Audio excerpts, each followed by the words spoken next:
Well, young adults are being credited with driving the Black Lives Matter movement and recent protests, while advocates say younger generations are instrumental in organizing demonstrations around the world. Public figures are also using their voices to ignite change and raise awareness. That includes Miss Universe 2019, Zozibini Tunzi. She is an advocate for young people fighting against gender and racial inequality. It's so nice to see you once again, Zozi. I know we spoke last December. Congratulations again on your victory when we were celebrating the fact that you, as well as several other Black women, had captured beauty titles around the world.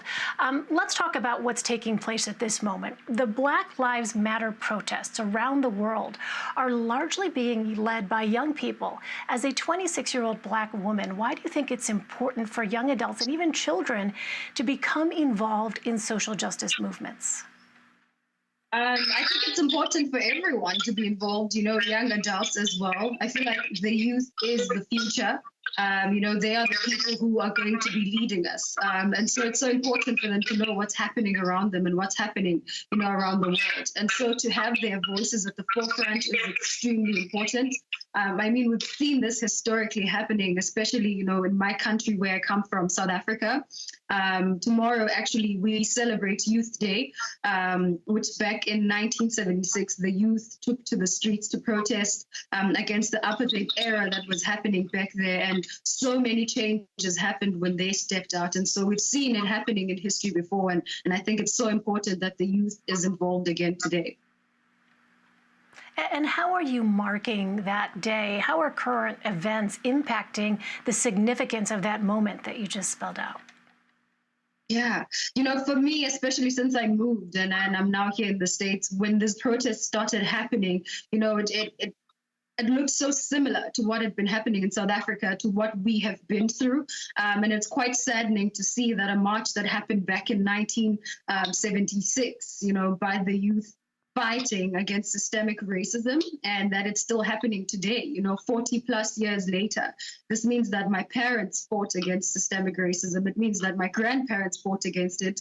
I am now fighting against it, and it's very sad to think that my children and my children's children could possibly be fighting against the same thing. And so I ask, to what end? To what end? How long do we have to keep protesting in order for things to start changing in the world? Those are questions that many people are continuing to ask, especially in this moment. Well, you launched something called the Miss South Africa Love Letter campaign. Tell us about that and what it means to you. South Africa is one of the nations that have such a high rate of femicide. I think it's said as well that 40% of women will get raped as well in their lifetime. And it's very painful to actually read those statistics and see that happening. There's actually been quite an uproar as well that's been happening in South Africa at the moment. A woman who was 8 months pregnant, stabbed and hung on a tree was just found, I think. And for me, things like that make me just question so many things about the involvement of everyone in society with what's happening. And so when I started that campaign, it was because of those high numbers of women dying in South Africa.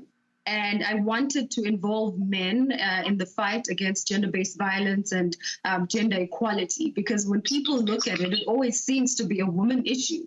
And my fight is it's not a woman issue. We are the ones who are going through this at the hands of men. And so why not involve them in the process? And so I just wanted to start that conversation around the country to say, look, this is not something that we can do alone. We need to actually hold men accountable for what they're doing. And so that's why I started that campaign, to sort of start having those conversations and making sure that there's change within the country.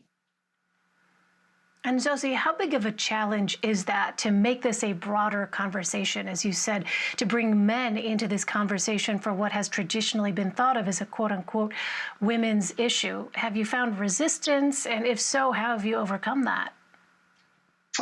There's a lot of challenges because, as you can see in numbers keep shooting up instead of going down. So the resistance does come in because a lot of people are in denial. There was actually a hashtag that came out that said hashtag not all men. which for me, when I look at it, it equates to people who come in and say all lives matter when people scream Black Lives Matter. So, there's been so much resistance that men have actually started coming up with their hashtags to defend themselves, to say, no, it's not all men that do this. And those are the kinds of things that we don't need happening right now.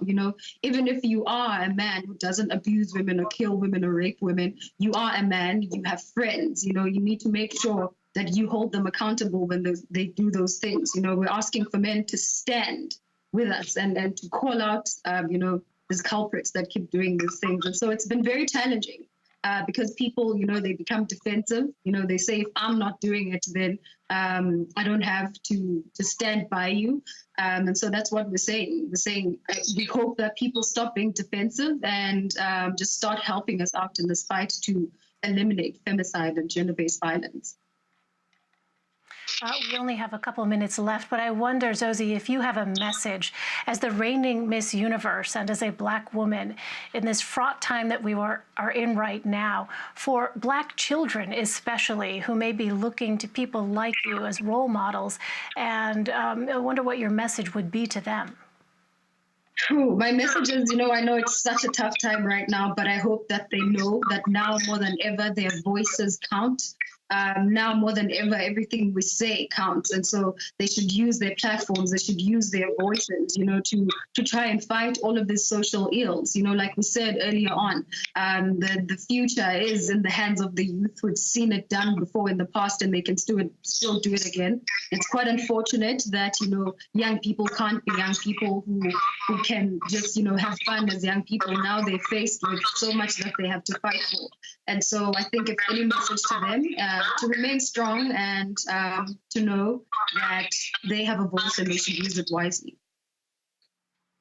Miss Universe Zozibini Tunzi. Zozi, very great to talk to you once again. Take care.